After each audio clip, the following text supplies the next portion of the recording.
Mirë dita të gjithëve, a jeni mirë? A e pit kafen sot mo? Shpresoj të keni pirë një kafe të ëmbël, shpresoj të kaloni një ditë bukur. Do t'i tregoj një histori sot, një histori vërtet për të qeshur, por edhe për të habitur. Më ka ndodhur mua personalisht, ndërkohë teksa po pres çunat prej kartoni këtu, kam një 5 minuta dhe do t'i tregoj këtë histori, por ndiqeni me kujdes. Si gjithmonë kushton rastësisht t'i bëj like faqes, nuk kushton asgjë. Faleminderit. Para disa ditësh, po kaloja në një rrugë dytësore, përpara se të futesha në Rom, dhe ka shtëpi të tjera, por janë shtëpi të ralla.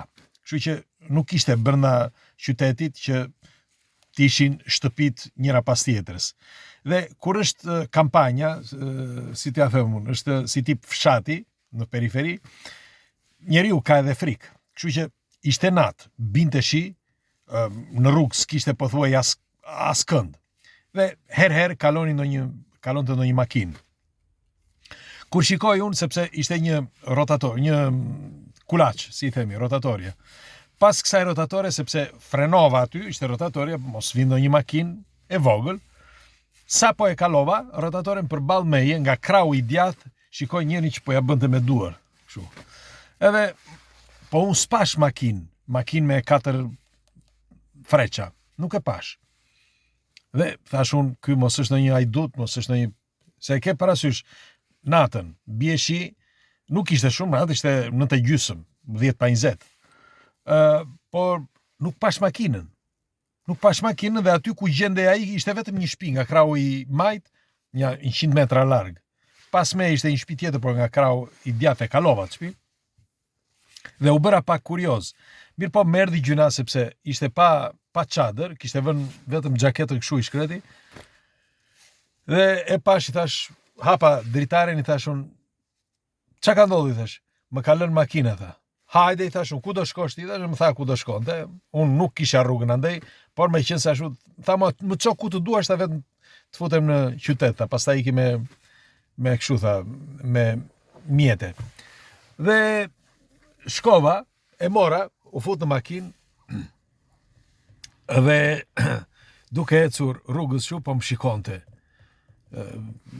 Bised normale. Më tha mua, ke një, kështu tha, një accento, si thonë, një dialekt ta që nuk është roman. I thash unë, kam një dialekt shu, i thash. E duke ecur, tha, po ti ora, tha, nuk e frik, tha, nuk e frik nga se të kem frikë, thash. Po nuk e frikë, thash, të ndaloj njëri rrugës, tha. Mund t'jetë një serial killer, ose mund t'jetë një hajdut, tha. Unë mund të kisha ndaluar, tha, gjoja, tha, që për të më marrë ti me makinë, tha, të vidhja makinën. U ktheva nga i unë, e pash njerë kështu, thash, më përkuj, pse, më thotë, me një fjalë, mënyrën se si e tha, nuk është se, sepse duke bërë bised, mënyrën se si e tha, nuk ishte një mënyrë e qetë, për shumë, unë në vendin tënd, për shumë, nuk do ta merja njëri unë mes rrugës, për shembull, dhe unë nuk ktheva nga ai sa më tha, kur më tha këtë, tha që, po ti tha, nuk e frikë, tha, që unë mos po ti isha ndonjë ajduta ose ndonjë serial killer, edhe të mirja makinën, u ktheva i thash, jo, nuk kam frikë, thash, sepse jam shqiptar, thash, edhe makina është e vjedhur.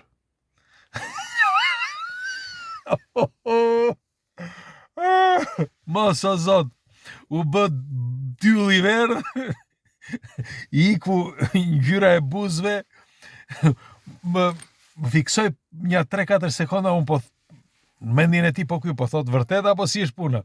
Unë ndëjta serioz, nuk thash asgjë fare. Keni parasysh si aktor? Jo, jam shqiptar, i thash. Makina është e vjedhur. Ai shkreti mund të kemi bërë mi 15 apo 20 minuta, nuk tha as gjysmë fjalë më. Fare. Rinte ashtu edhe shikon të andej, ja bë... Sa unë qëllimisht nuk i thash gjë pastaj, edhe nuk e hapa më bisedën. Edhe teksa më tha që më le tha ku të duash, me fjalë që mund të lësh dhe këtu. I thash unë, dëgjoj thash, po bëja shaka, thash, nuk e di e kuptove apo jo. Ore, mos o zot, s'kishte më shans. Ai, edhe pse i thash po bëja shaka, nuk e hëngri. Nuk e besoj. Dhe vazhduam deri për një kohë të gjatë, kështu që duke mos folur, kur u afruam tek një stacion, u ktheva unë i thash do që të të lëktuj tash, si apo të të çoj dhe më para se i thash rrugën ku do shkoja unë. Jo, tha më lër këtu, tha. Kur doli nga makina më tha vetëm një ciao. Edhe iku u zhduk, nuk e pash më. Sa shpejt iku që u zhduk nga cepi makinës. Pse doja t'i thoshja këtë, sepse kohët e fundit ka dalë shumë tani, nuk e di e pat atë videon apo jo që ju kam treguar, se si mund t'ju vjedhin makinën me një shishe plastike. Çfarë bëjnë ta? Ti parkon makinën ku do që e parkon makinën në një vend, për shembull të shikojnë ata që je vetëm, e parkon makinën për shembull përpara një restoranti apo ku ta di unë përpara një pune apo përpara edhe një supermarketi, edhe çfarë bëjnë ata? Të vënë një shishe plastike te goma prapa në makinë. E thon pastaj, shiko, ti je i detyruar që të shikosh që nëse fillon dhe ecën, ka zhurmë shishja. Dhe nga momenti që bën zhurmë shishja, që është nën gomën me fjalësi për gomës së makinës, ti del nga makina, teksa ti ej, sepse nuk e vën këtej, nga ana e shoferit, po e vën nga ana tjetër. Dhe ti teksa shkon edhe shikon shishen, futet tjetrin në makinë dhe ta merr makinën me gjithë çelësat brenda. Dhe ndodh kjo, po ndodh për ditë. Kështu që ndodh për ditë. Ndodh. Dhe ndonjëherë njeriu ka edhe frikë. Pastaj natën, se nuk është më si dikur tani. Njerëzit janë budalepsur tani. Dhe ndonjëherë edhe mund të gjesh njerëz vërtet të çmendur. Unë mbaj mend një herë, do t'ju tregoj, kjo është vërtet reale. Bëja rrugën Salaria dhe po shkoja në shtëpi nga Monte Rotondo, qofse e dini kush, nuk e di, por është në periferi të Romës dhe po shkoja për në shtëpi. Dhe bëja gjithë rrugën për ecur, është një me fjalë kishte 30 kilometra për të bërë. Kur në gjysmën e rrugës takoj dikë që bënte autostop. Meqense aty ishte një udhkryq i madh, kishte drita, kishte disa njerëz të tjerë, po ky bëri autostop. Edhe thash, okay, thash unë po e marr. Ku do shkosh? Thash unë në Rom, thaj, po pati mundësi. Dakor. Mu duk njeri mirë nga dritarja kështu. U fut në makinë ai dhe gjatë rrugës se keni den. Kuptova që diçka do ndodhte. Ai futi duart në xhepat e tij dhe sikur kishte diçka në xhep. Dhe nuk dinte ç'të bënte.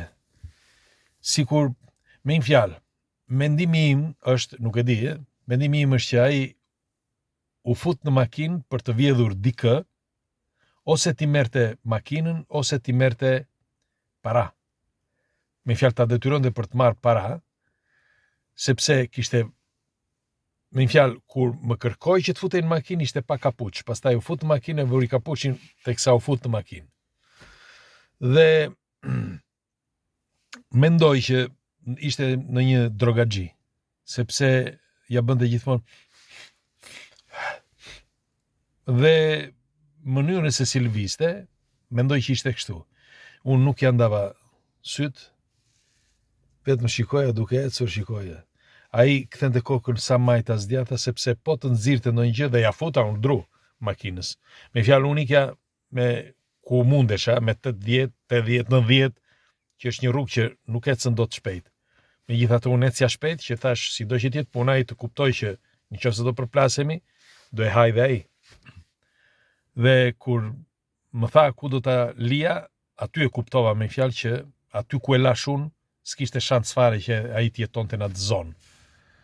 Dhe mendimi im është që ishte ndonjë që kërkonte lek që të merrte blinte ndonjë drogë, ndonjë gjë atë mbrëmje.